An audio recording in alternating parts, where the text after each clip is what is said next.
kalimatnya al-yadul ulya khairun minal yadi sufla. Bahwa tangan yang di atas itu jauh lebih baik daripada tangan yang di bawah. Ini sebenarnya adalah bahasa sindiran. Yang disindir itu bahwa kalau kita tangan yang di atas itu kan tangan yang produktif, ya, tangan yang bisa menghasilkan, sehingga tidak mengandalkan hanya minta-minta terus. Nah, kata hakim, semenjak itu sampai saya wafat, sampai pokoknya sampai dia meninggal dunia, hakim ini tidak pernah lagi meminta siapa-siapa. Jadi betul-betul kalimat itu menyentuh dia untuk dia memakan dari hasil kerja keringatnya. Nah, jadi ada 4 kasus kalau kita lihat hadis-hadis ini yang kita posisikan Nabi sebagai seorang guru dan para sahabatnya adalah seperti seorang murid, maka Nabi menyikapi mereka ini dengan cara yang berbeda. Dan saya kira semuanya ini masuk dalam kategori adil. Ya, karena tidak mungkin juga kita mengatakan Nabi tidak adil. Memang secara materialnya caranya yang berbeda, tapi perbedaannya itulah saya kira membuat Nabi sangat bijak. Nah, jadi sekali lagi adil memang tidak mesti diartikan dalam pengertian sama persis. Nah, tadi kan banyak juga tadi Pak Ustadz Khair bahwa ketika menyikapi yang misalnya umuran yang belasan dengan umuran yang 17-an dengan 20-an kan tentu berbeda-beda. Nah, memang tantangan bagi seorang guru ketika dalam kelas itu kan pastilah ya beragam tentang kemampuan, tentang karakter, sifat, dan latar belakang segala macam. Tapi secara prinsip bahwa hak-hak mereka sebagai anak didik itu ya kita penuhi, tetapi di dalam hal pemberian materi, pemberian pelajaran dengan metodologi, saya kira disitulah perlu kreativitas dari seorang guru. Nah, termasuklah ya karakteristik guru itu kan adalah inovator. Jadi mampu menciptakan inovasi-inovasi yang membuat semuanya merasa diberi perhatian walaupun dengan cara yang berbeda. Sebagaimana tadi ini Nabi memberi perhatian kepada para sahabat dengan cara tampilan yang berbeda. Nah, saya kira demikian juga dalam hal metodologi yang tadi dicontohkan Pak siapa tadi yang pertama ya Pak Ustadz Muhammad Nur Arifin tentang metode tanya jawab. Nah, metode tanya jawab ini kan tidak semua juga. Nah, seperti tadi sampaikan Ustaz Minarti bahwa kan ada anak yang memang bisa ditanya, ada juga anak-anak yang tidak bisa ditanya karena memang ya sebatas kemampuannya. Maka Nabi tentang tanya jawab, kadang Nabi memulai pertanyaan, kadang Nabi yang ditanya ya karena itu juga menyesuaikan dengan kondisinya. Nabi kadang-kadang juga tidak bertanya, tapi langsung Nabi mendahului orangnya, lalu Nabi melakukan sesuatu sehingga orang itu melihat, oh ini loh saya ditegur dengan cara keteladanan. Nah, ini kan bagian dari metodologi, Maka nanti ada tadi metode sosiodrama dan nanti banyak metode-metode yang ditampilkan Nabi.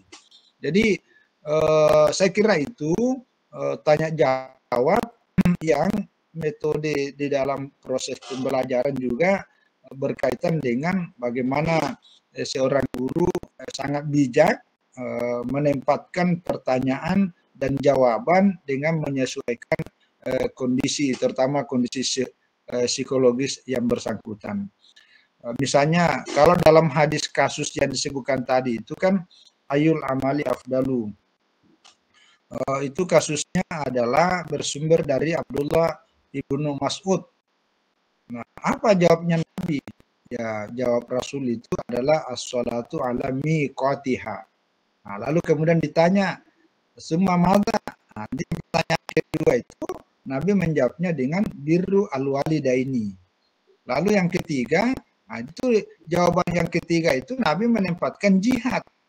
Nah, ini semua riwayat Bukhari. Coba bandingkan dengan riwayat dari Abi Hurairah yang juga diriwayatkan oleh Imam Bukhari. Pertanyaannya sama itu. Ayul amali afdal. Apa jawab Nabi? Nomor satu yang Nabi sebutkan adalah al-jihadu fi sabilillah. Lalu yang kedua apa? Yang kedua itu adalah ya birrul al-walidain. Baru pertama adalah al-jihadu fisabilillah, yang kedua Nabi ketika ditanya apa lagi, Nabi menjawabkan adalah birrul walidain. Baru yang ketiga adalah haji mabrur. Nah, bandingkan lagi dengan riwayat yang lain yang bersumber dari Abdullah bin Amr bin As yang pertanyaannya hampir sama. Ayul islami khair. Kalau tadi kan afdal, kalau ayul islami khair. Lalu apa jawaban Nabi? Jawaban Nabi mengatakan tutu'imut ta'am wa takraus salam ala man arafta wa man lam ta'rif. Semua riwayat ini adalah Imam Bukhari, tapi bersumber dari sahabat yang berbeda-beda. Nah, pertanyaannya ini baru 3 ya, baru 3. Ada buku saya ini Hiwarul Rasul tadi saya pegang. Nah, itu baru 3. Pertanyaannya kenapa Nabi memberikan jawaban yang berbeda-beda pada pertanyaannya sama? Ya jawabannya tadi itu, karena Nabi bersikap adil dengan melihat konteks dan psikologi yang bersangkutan dan kepentingan apa yang dirasakan oleh yang bersangkutan ketika Nabi menjawabnya. Contoh, kenapa Nabi menjawab al-jihad? Ada yang menyebutkan bahwa yang bertanya itu adalah orang yang baru masuk Islam, mu'allaf. Jadi Nabi tidak, kalau riwayat yang panjang itu, Nabi menjelaskan tentang rukun Islam yang rinci. Rukun Islam itu tentang mengucapkan dua kalimat syahadat, kemudian salat, kemudian puasa, kemudian zakat, haji dan seterusnya. Itu. Tapi kalau orang mu'allaf disebutkan semua rukun Islam itu, nanti kapok. Aduh, berat rupanya Islam ini. Apalagi sebutkan suruh puasa 1 bulan. Waduh, baru masuk Islam. Berat lah. Nah, tapi Nabi kan mengerti sekali psikologisnya itu. Ya, sama tadi ketika ada orang kencing dalam masjid, kan Nabi tidak sampai memberikan sanksi dan tindakan dengan cara yang ini, tapi Nabi membiarkan aja. Nah, lalu ada yang kedua, ini menarik ini. Walaupun saya belum melihat, tapi saya pernah membaca sebuah riwayat. Saya cari ulang riwayatnya itu, bahwa kenapa Nabi menjawabkan bahwa salat pada waktunya. Ya, salat pada waktunya. Ada riwayat menyebutkan bahwa yang bertanya itu sebenarnya, walaupun riwayatnya kan dari Ibnu Mas'ud. Ibnu Mas'ud itu seorang sahabat Nabi yang dilihat secara fisik memang berbeda dengan lain. Orangnya sangat kecil. Cebol lah ya, sangat kurus, kecil. Itu kalau ada angin lewat, itu dia terbirit-birit. Jadi penampilannya itu sangat berbeda dengan sahabat yang lain. Gitu. Nah, ada riwayat menyebutkan bahwa disampaikan bahwa kasus sebenarnya yang terjadi ini yang bertanya itu adalah orang yang selalu terlambat sholat. Kalau sholat subuh itu mungkin sudah menjelang matahari terbit baru sholat subuh. Nabi tahu. Nah, karena orang yang bertanya itu Nabi menjawabkan sholat pada waktunya. Itu jawaban menusuk. Langsung, waduh, saya kena nih. Saya kena ini. Jadi Nabi tadi tidak menjawab tadi al-jihad fisabilillah. Padahal pertama kan Nabi menjawab jihad. Tapi kalau yang ini Nabi langsung menyebutkan. Nabi langsung menyebutkan sholat pada waktunya. Jadi alami qatiha. Karena waktunya sudah mau habis baru dia sholat. Nah itu seringkali dia orangnya itu nayam ya, orang yang penidur. Artinya penidur itu kalau sudah tidur susah sekali dibangunkan. Ya, kan ada orang begitu kan. Kadang-kadang disiram air masih belum bisa bangun. Nah, ini yang bertanya ini orang yang begini nih. Ini susah sekali bangun. Makanya itu sholat subuhnya selalu terlambat. Nah, dalam kasus itulah muncul jawaban itu bahwa ya yang paling bagus ibadah itu, amal yang paling bagus itu adalah ya sholat pada waktunya. Alami qatiha. Nah, begitu juga jawaban-jawaban yang lain, tutimut ta'am ala tutimut ta'am wa takraus salam ala man arafta wa man lam ta'rif. Begitu juga riwayat-riwayat yang lainnya. Jadi Nabi selalu memberikan jawaban dengan melihat pada konteks dan siapa yang bertanya dan seperti apa juga kondisi psikologisnya. Ya, bahkan ini juga seringkali saya kira ketika Nabi ditanya oleh seorang yang sedang berpuasa, ya Rasulullah, saya lagi sedang puasa nih, boleh nggak saya cium istri saya ya? Kata Rasul, oh jangan, tidak bagus, tidak boleh.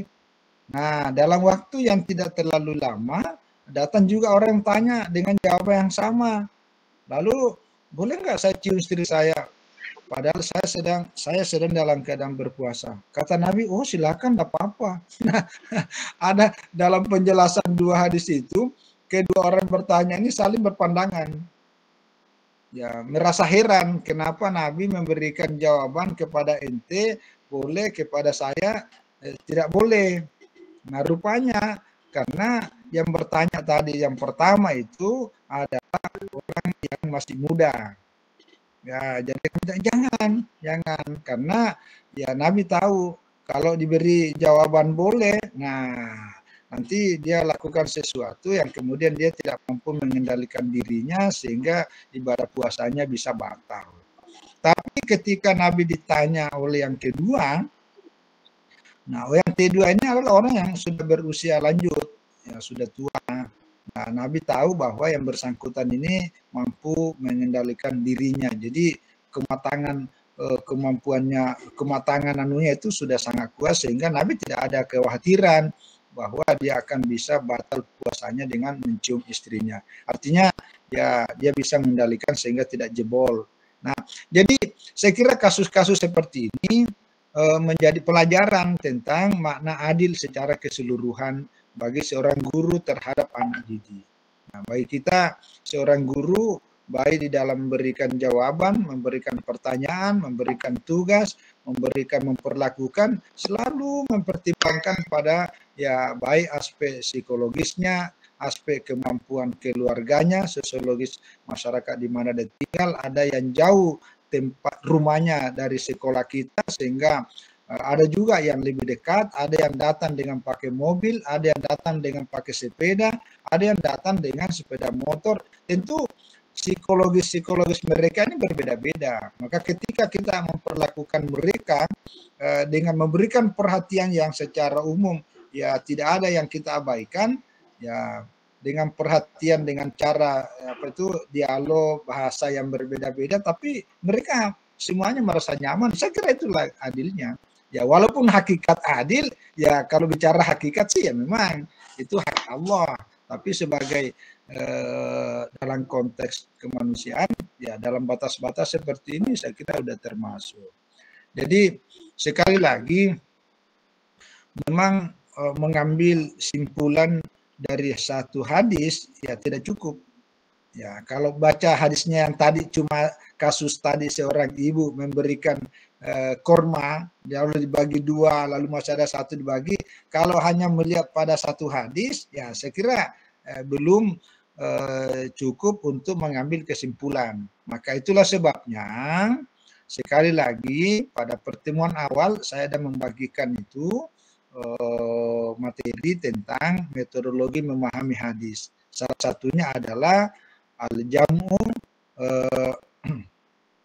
al-ahadis jamul ahadis al-waridati fil maudi al-wahid. Jadi bagaimana menghimpun hadis-hadis yang begitu banyak tapi dalam tema yang sama. Ya, maksudnya tema yang sama ini adalah tema bagaimana Nabi menyikapi dengan para sahabatnya. Maka hadis-hadis yang tadi itu beragam 1, 2, 3, 4, 5 itu kita kumpulkan semuanya sehingga bisa melihat secara utuh, secara komprehensif. Jadi tidak hanya satu hadis, lalu hadis itulah kita ambil kesimpulan. Padahal ini kan cuma satu kasus, sementara banyak kasus-kasus lagi yang lainnya. Terakhir saya kira, jadi sekali lagi hadis yang kasus-kasus ini kan semua perbuatan Nabi ini kan hadis semua ya, hadis semua yang menunjukkan bahwa memang seorang guru ini dalam konteks hari ini ya perlu ada memang inovasi lah dengan mempertimbangkan ya kondisi-kondisi kita hari ini. Apalagi hari ini kan media-media pembelajaran itu yang saya kira menjadi sangat penting. Ada hal yang juga menarik saya kira tadi kaitannya apalagi karakteristik atau kualifikasi seorang guru selain bersikap adil, kasih sayang. Tadi ada 8 Ibu sampaikan, Ibu Selvia. Ada satu hal menarik adalah seorang guru itu sebaiknya, bahkan seharusnya selalu mendoakan murid-muridnya. Gitu. Dan itu kita ini jadi hari ini berkat dari selain doa orang tua kita, doa guru-guru kita. Saya ke setiap pulang kampung, bahkan dulu sebelum setiap mau masuk kuliah, mau masuk sekolah, mau mendaftar, itu lalu minta izin dulu sama guru kita. Nah, tentu kita turun dari rumah itu setelah didoakan. Itu. Dan itu ada beberapa mahasiswa saya yang kalau mau lanjut S2, ada mau ini minta datang. Saya mau ini gimana pandangan Ustaz? Oh ya, alhamdulillah baik. Nah, itu juga bagus. Ini kasusnya Ibnu Abbas. Kasus Ibnu Abbas. Jadi ini riwayat Ibnu Hibban, tapi hadisnya hasan. Ketika Nabi bangun malam mau salat, nanya sama istrinya, ya namanya Maimunah. Nah, ini istri Nabi, bibinya juga Ibnu Abbas. Maimunah ini istri Nabi yang terakhir. Nah, lalu begitu mau cari air wudhu untuk mau salat di malam hari, rupanya semua perlengkapan untuk wudhu itu sudah ada semua, sudah lengkap. Lalu Nabi nanya, ma wada hadza? Siapa yang menyiapkan semua ini? Kata qalat Maimunah, istri beliau mengatakan, oh, ada Abdullah ibnu Abbas. Begitu mendengar, Nabi langsung berdoa, mendoakan apa? Allahumma alimhu ta'wila wa faqihu fid din. Ya Allah, ajarilah Abdullah ibnu Abbas itu dengan ta'wil. Ta'wil maksudnya itu diantara maknanya adalah tafsir. Wa faqihu fid din, berilah pemahaman agama yang mendalam kepadanya. Nah, dari hadis ini banyak pelajaran bisa kita ambil. Salah satunya tadi itu adalah guru selalu memberikan penghargaan terhadap anak yang sudah melakukan sebuah kebaikan. Jadi sekecil apapun kebaikan murid kita, jangan pernah kita cuekin, jangan pernah kita abaikan, berilah penghargaan. Minimal kalau dalam hadis ini Nabi memberikan penghargaan dengan cara mendoakannya. Nah, jadi ada dua ini, jadi memberikan penghargaan, yang kedua tadi itu Nabi mendoakan muridnya, dan itu terjadi. Maka dalam kalau kajian tafsir dari seluruh sahabat yang ada itu yang paling ahli dalam bidang tafsir Al-Quran adalah Ibnu Abbas. Karena apa? Karena salah satunya karena doa ini tadi ini. Itu Allahumma alimhu ta'wila faqihu fiddin.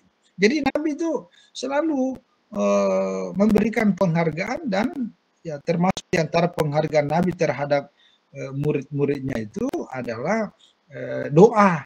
Nah, tadi kan Ibnu Abbas ini kan muridnya ya. Dan beliau kalau tadi bahasa Kiai Lutfan tadi itu khidmah. Jadi bagaimana seorang Ibnu Abbas menyiapkan air wudhu. Kalau kita dulu di kampung itu kolam guru kita itu penuh. Padahal belum ada mesin air itu, belum ada apa tuh yang mesin menaikkan air itu. Kalau sekarang kan tinggal dicolok, airnya ada jalan sendiri. Nah, dulu di kampung-kampung itu kita timba.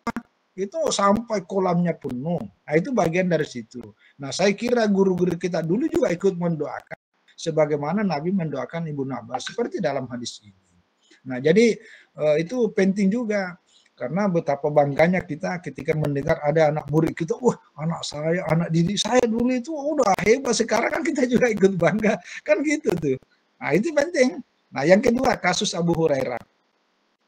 Abu Hurairah merasa ada sesuatu yang banyak didengar langsung dari Rasulullah Shallallahu Alaihi Wasallam, tapi sepertinya banyak yang hilang, gitu. Banyak yang hilang. Akhirnya dia datang mengadu kepada Rasulullah. Ya Rasulullah, saya ini banyak mendengar, tapi banyak juga yang lupa-lupa ini. Kata Rasulullah, Abdurrahman, ya nama Abu Hurairah ini kan banyak ya, sampai kalau dalam itu ada 40 namanya, tapi yang paling banyak itu Abdurrahman bin Sakhar. Nabi Abu Hurairah ini kan kebetulan pakai kalau bahasa di Pontianak namanya sal ya, sal itu ya yang ini. Nabi itu Abdurrahman itu pakai, lalu kata Rasulullah, Abdurrahman, coba bentangkan itu salmu itu. Jadi dibentangkan salnya itu kayak ditaruh di atas meja, taplak meja, kayak taplak meja itu ya. Lalu Nabi masukkan tangannya begini. Jadi Nabi itu masukkan tangannya sambil menggenggam. Tidak tahu ini apa yang digenggam, tapi simbolnya Nabi seperti menggenggam sesuatu, ditaruh di dalam tadi itu sali yang sudah dibentangkan Abu Hurairah di sini. Nah, lalu kata Rasulullah, ambillah, peganglah ujungnya masing-masing 4 ujungnya itu. Jadi Abu Hurairah itu mengambil ujungnya 4, lalu diangkat. Nah, kayak bungkusan. Lalu Nabi tarik tangannya pelan-pelan. Nah, lalu dibawa pulang Abu Hurairah. Apa kata Abu Hurairah? Semenjak kasus itu, apa yang saya dengar dari Rasulullah Shallallahu Alaihi Wasallam saya ingat. Jadi ini artinya kiat-kiat untuk kuat ingatan, kuat hafalan. Ini adalah doa Rasulullah dalam bentuk simbolik. Jadi doa itu tidak hanya semacam verbal, ya Allah Rabbana, tapi doa dalam bentuk simbolik seperti menggenggam sesuatu ini, lalu ditaruh di situ, lalu dibawa pulang. Gitu.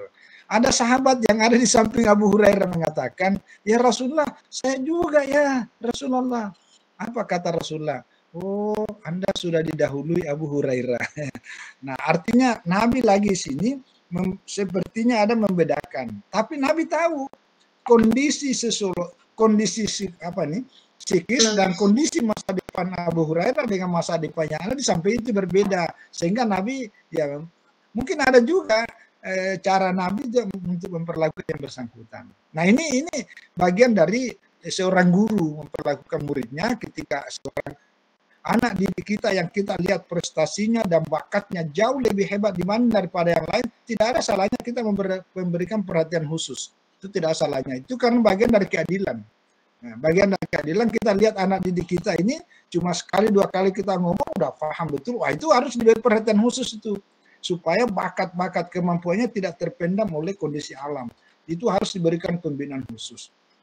Tidak boleh disamakan semuanya. Karena itu bisa, maka biasanya kalau kita mengangkat asisten untuk melihat wah ini mesti dia ini karena anak ini bakat untuk menjadi seperti ini luar biasa. Itu bagian dari adil. Banyak lagi kasus-kasus yang Nabi memberikan perhatian kepada para sahabatnya. Jadi sekali lagi kita berbincang ini Nabi dalam posisi sebagai guru, di mana para sahabatnya adalah murid, di mana para sahabatnya adalah siswa, di mana para sahabatnya adalah katakanlah kalau Nabi dosen ya para sahabatnya adalah mahasiswa. Itu ya sangat bijak, sangat kasih sayang, peduli, termasuk tadi ini banyak mendoakan. Ada satu lagi nih, tapi ini riwayatnya dalam bentuk simbolik juga.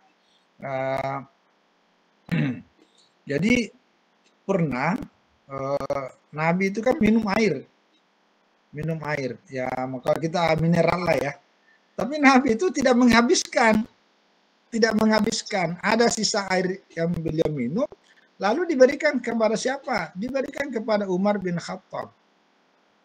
Jadi sisa air, jadi Nabi itu tidak menghabiskan minumannya, ada sisanya, sisanya itu diberikan kepada Umar bin Khattab yang menghabiskan air itu. Buaya. Nabi ditanya oleh sahabatnya, "Mahadza ya Rasul?" Apa maknanya ini? Apa jawabnya? Hadza al-ilm. Jadi dan itu salah satu rekomendasi Nabi dalam bentuk simbolik atau doa Nabi dalam bentuk simbolik, yaitu sisa beliau diberikan kepada Umar, maka Umar itu punya kelebihan yang berbeda dengan sahabat yang lain. Jadi ini doa semua cuma dalam bentuk simbolik. Dan guru-guru saya di kampung, dulu kalau minum sama, saya baru paham setelah membaca baru belajar ini. Wah, ternyata yang dilakukan guru-guru kita di kampung ini jauh dari kota, rupanya itu yang pernah dilakukan Nabi. Kalau beliau minum itu dibagi-bagi kepada murid-muridnya. Minum kopi hanya 2-3 kali sedokan baru dibagi-bagi, kita minum sisa-sisa itu dan tidak ada sedikit pun rasa waduh tidak ada. Tapi itulah tadi bahasa Pak Kiai Lutfi ya, bahwa ini adalah keberkahan. Jadi cara menyalurkan hikmah dan keberkahan dari seorang guru itu banyak macam caranya. Ya salah satunya tadi itu melalui dengan khidmah, melalui dengan sisa air minum. Ya kalau guru saya kan dulu untuk berhenti merokok digantinya dengan itu pisang-pisang kecil itu. Pisang apa namanya kalau di Pontianak yang kecil itu. Nah, kalau mereka makan pisang kecil cuma sekali, waduh, pisang ngasih saya itulah kita rebutan. Tapi saya yang paling banyak dapat karena saya yang menuntun. Guru saya itu umurnya 78. Kedua matanya itu buta total. Tapi hampir semua isinya kitab dihafal. Sehingga kalau kita baca kitab, salah baca itu langsung dipukul meja. Salah. Gitu. Jadi saya menuntunnya itu. Ya itulah tadi namanya. Mengabdi kepada seorang guru adalah. Jadi ilmu itu didapat bukan sekedar membaca, bukan, tapi melalui sikap dan memperlakukan kepada seorang guru. Ya, baik. Ini bincang-bincang, kepanjangan ini. Sorry, mohon maaf, tidak terasa ya. Jadi saya kira inilah tambahannya. Tadi saya berpikir cuma tambahnya dikit, tapi apa ya?